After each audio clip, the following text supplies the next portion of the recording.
Bienvenido al curso Conocer el Concilio Vaticano II, un curso que Catholic.net ha preparado para ti con motivo del Año de la Fe que el Papa Benedicto XVI ha convocado para que la Iglesia celebre del 11 de octubre de 2012 al 24 de noviembre de 2013. Te saluda tu amigo Mauricio Pérez, locutor del programa de radio Semillas para la Vida, que puedes escuchar en semillasparalavida.org, colaborando en la versión en audio de este curso, que ha sido desarrollado bajo la autoría de José Miguel Arraiz, director del sitio apologeticacatólica.org, y bajo la dirección editorial de la maestra Mayra Novelo de Bardo, directora de Catholic.net.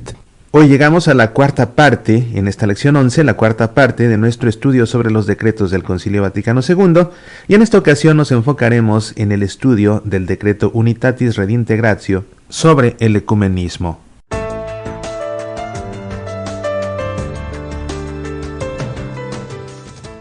El título de este decreto, Unitatis Redintegratio, significa la restauración de la unidad. Este decreto comienza en su versión original en latín diciendo que Unitatis Redintegratio inter universos Christianos promovenda unum est ex precipuis sacre ecumenice synodi Vaticane secunde propositis. Promover la restauración de la unidad entre todos los cristianos es uno de los fines principales que se ha propuesto el Sacrosanto Concilio Vaticano II, puesto que única es la Iglesia fundada por Cristo Señor, aun cuando son muchas las comuniones cristianas que se presentan a los hombres como la herencia de Jesucristo.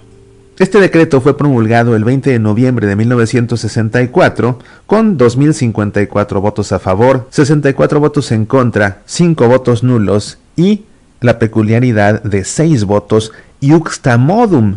Los votos iuxta modum significan que quien votó iuxta modum a favor del texto acepta de manera global el contenido del texto, pero con algunas reservas acerca de algún punto de menor importancia.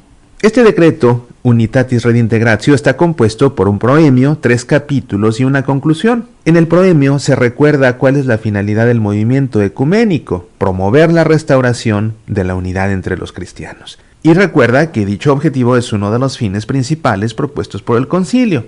Señala también cómo la división entre los cristianos es causa de escándalo para el mundo y un obstáculo para la difusión del Evangelio. Reconoce también que el movimiento ecuménico se produce por el impulso del Espíritu Santo y que participan en él quienes reconocen a Jesucristo como Señor y Salvador y profesan una fe trinitaria.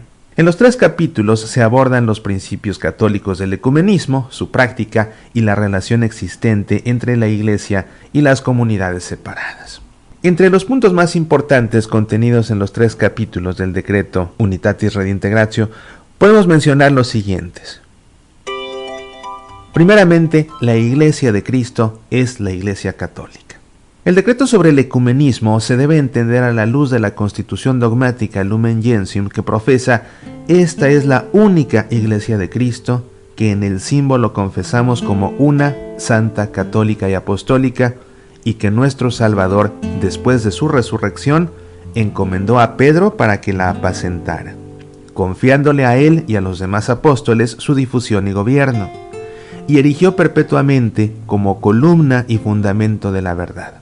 Esta iglesia, establecida y organizada en este mundo como una sociedad, subsiste en la Iglesia católica, gobernada por el sucesor de Pedro y por los obispos en comunión con él.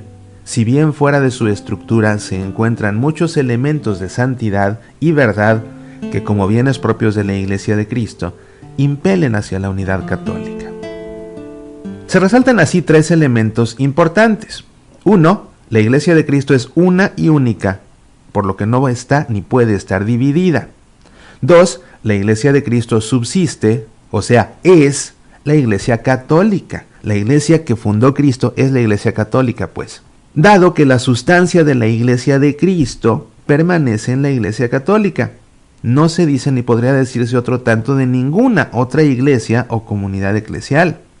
3. La Iglesia de Cristo es una realidad actual, presente en la historia, no solo invisible, sino visible en el mundo.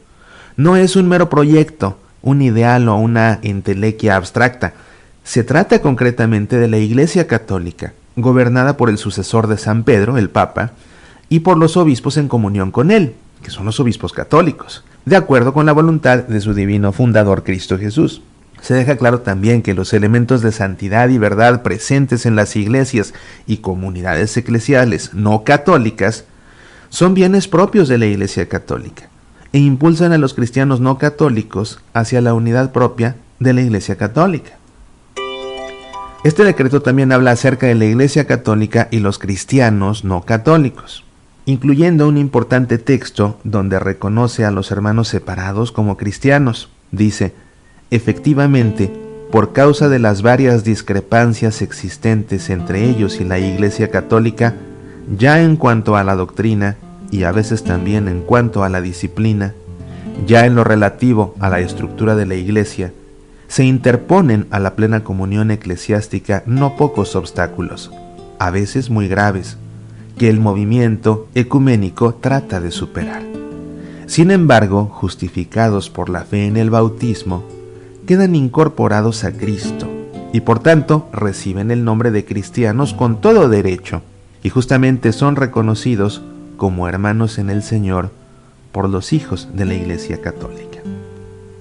Reafirmando lo que ya había dicho la Constitución Dogmática Lumen Gentium respecto a que, estando bautizados, se honran con el nombre de cristianos, pero no profesan la fe en su totalidad, o no guardan la unidad de comunión bajo el sucesor de Pedro.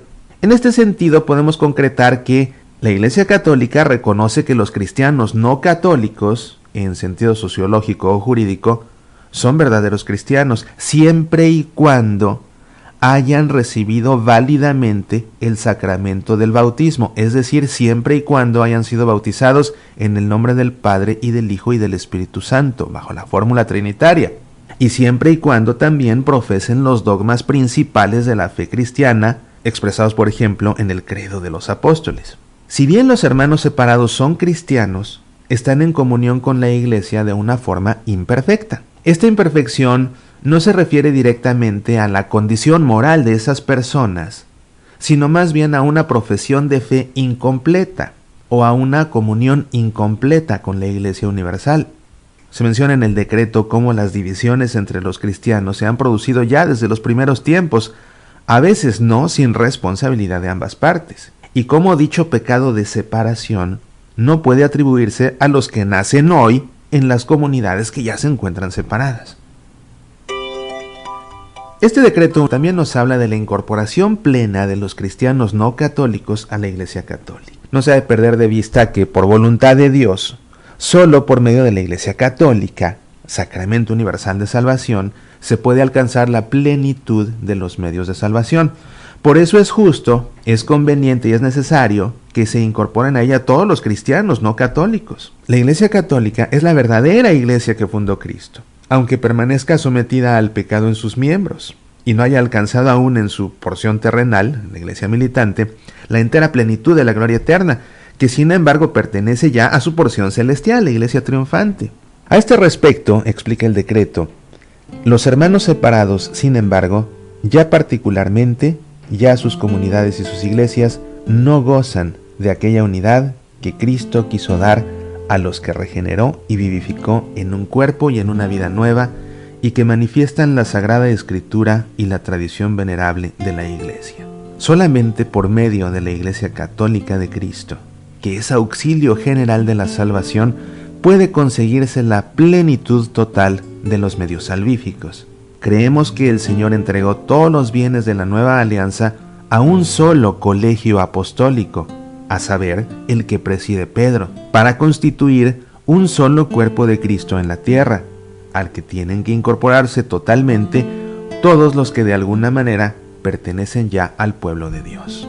Pueblo que durante su peregrinación por la tierra, aunque permanezca sujeto al pecado, crece en Cristo y es conducido suavemente por Dios, según sus inescrutables designios, hasta que arribe gozoso a la total plenitud de la gloria eterna en la Jerusalén celestial. El decreto Unitatis Redintegratio también habla acerca del diálogo ecuménico y las conversiones individuales, explicando lo siguiente: todas estas cosas, cuando son realizadas prudente y pacientemente por los fieles de la Iglesia Católica bajo la vigilancia de los pastores, contribuyen al bien de la justicia y de la verdad, de la concordia y de la colaboración, del espíritu fraterno y de la unión, para que por este camino, poco a poco, superados los obstáculos que impiden la perfecta comunión eclesiástica, todos los cristianos se congreguen en la única celebración de la Eucaristía, para aquella unidad de una y única Iglesia que Cristo concedió desde el principio a su Iglesia y que creemos que subsiste indefectible en la Iglesia Católica y esperamos que crezca cada día hasta la consumación de los siglos. Es evidente que la labor de preparación y reconciliación de cuantos desean la plena comunión católica se diferencia por su naturaleza de la labor ecuménica. No hay, sin embargo, oposición alguna, puesto que ambas proceden del admirable designio de Dios. De este texto resulta evidente que el diálogo ecuménico no se opone en modo alguno a la labor orientada hacia las conversiones individuales de cristianos no católicos al catolicismo, una labor que también procede del designio de Dios. Lamentablemente, uno de los errores comunes en la interpretación del concilio consiste en oponer falsamente ambos aspectos de la misma tarea evangelizadora, dejando de lado la búsqueda de conversiones individuales por temor a ofender a nuestros hermanos en el diálogo ecuménico y a recibir de ellos la acusación de proselitismo. Este último es ciertamente condenable cuando se busca obtener conversiones por motivos puramente mundanos, como el aumento de poder, de prestigio, etc. Pero no corresponde descartar, junto a ese falso proselitismo, también el justo empeño por atraer a todos los cristianos hacia la perfecta comunión con la verdadera Iglesia de Cristo, que es la Iglesia Católica, para mayor gloria de Dios y para el bien de las almas. Finalmente, el decreto Unitatis Redintegratio habla acerca de la presentación firme de la verdad en el diálogo ecuménico. Un importante texto que vale la pena citar, porque rechaza de plano una interpretación del ecumenismo irenista y relativista, es el siguiente: la manera y el sistema de exponer la fe católica no debe convertirse en modo alguno en obstáculo para el diálogo con los hermanos. Es de todo punto necesario que se exponga claramente toda la doctrina. Nada es tan ajeno al ecumenismo como ese falso irenismo que daña la pureza de la doctrina católica y oscurece su genuino y definido sentido. El ecumenismo de la caridad y el ecumenismo de la verdad no deben ser dos esfuerzos yuxtapuestos o independientes entre ellos, ni menos aún dos tendencias contrarias. El verdadero ecumenismo debe estar fundado tanto en la caridad como en la verdad. Promover y defender la verdad es en sí mismo un acto de caridad de fundamental importancia. Existe hoy entre los católicos una tendencia a no discutir con nuestros hermanos separados acerca de los aspectos de la fe cristiana que siguen siendo controvertidos. Si bien es cierto que es más importante lo que nos une que lo que nos separa, es un grave error subestimar las diferencias que subsisten entre ambas partes. La división de los cristianos no se debe a simples malentendidos, que podrían superarse con un poco de buena voluntad, diplomacia y política eclesiástica.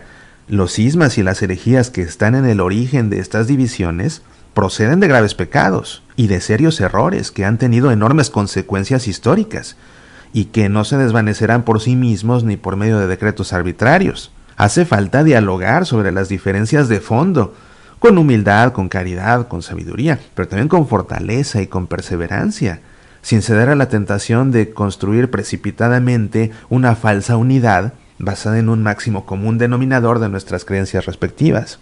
La apertura al diálogo solo resulta fecunda cuando implica a la vez un respeto firme y total de la identidad de cada una de las partes. No sería conducente un diálogo en el que una de las partes ocultase aspectos esenciales de su identidad por temor a una reacción negativa de las demás partes. Dos documentos importantes en continuidad con el decreto sobre el ecumenismo los tenemos en la encíclica del Papa Juan Pablo II Ut Unum Sint, que todos sean uno, y en la exhortación apostólica Reconciliatio et Penitencia, donde el Papa ahondaba en estos puntos. Jesús mismo, antes de su pasión, rogó para que todos sean uno. Esta unidad que el Señor dio a su Iglesia y en la cual quiere abrazar a todos no es accesoria, sino que está en el centro mismo de su obra. No equivale a un atributo secundario de la comunidad de sus discípulos. Pertenece, en cambio, al ser mismo de la comunidad. Dios quiere la Iglesia porque quiere la unidad, y en la unidad se expresa toda la profundidad de su ágape. En efecto, la unidad dada por el Espíritu Santo no consiste simplemente en encontrarse juntas unas personas que se suman unas a otras. Es una unidad constituida por los vínculos de la profesión de la fe, de los sacramentos y de la comunión jerárquica. Los fieles son uno porque en el Espíritu están en la comunión del Hijo y en Él en su comunión con el Padre. Y nosotros estamos en comunión con el Padre y con su Hijo Jesucristo. Así pues, para la Iglesia Católica, la comunión de los cristianos no es más que la manifestación en ellos de la gracia, por medio de la cual Dios los hace partícipes de su propia comunión, que es su vida eterna. Las palabras de Cristo, que todos sean uno, son pues la oración dirigida al Padre para que su designio se cumpla plenamente, de modo que brille a los ojos de todos. Cómo se ha dispensado el misterio escondido desde siglos en Dios, creador de todas las cosas. Creer en Cristo significa querer la unidad. Querer la unidad significa querer la Iglesia. Querer la Iglesia significa querer la comunión de gracia que corresponde al designio del Padre desde toda la eternidad. Este es el significado de la oración de Cristo, Ut unum sint. En Reconciliatio et Penitencia, el Papa sostenía que hay que reafirmar que por parte de la Iglesia y sus miembros, el diálogo de cualquier forma se desarrolle. Y son y pueden ser muy diversas, dado que el mismo concepto de diálogo tiene un valor analógico. No podrá jamás partir de una actitud de indiferencia hacia la verdad, sino que debe ser más bien una presentación de la misma, realizada de modo sereno y respetando la inteligencia y conciencia ajena. El diálogo de la reconciliación jamás podrá sustituir o atenuar el anuncio de la verdad evangélica, que tiene como finalidad concreta la conversión ante el pecado y la comunión con Cristo y la Iglesia, sino que deberá servir para su transmisión y puesta en práctica a través de los medios dejados por Cristo a la Iglesia para la pastoral de la reconciliación, la catequesis y la penitencia.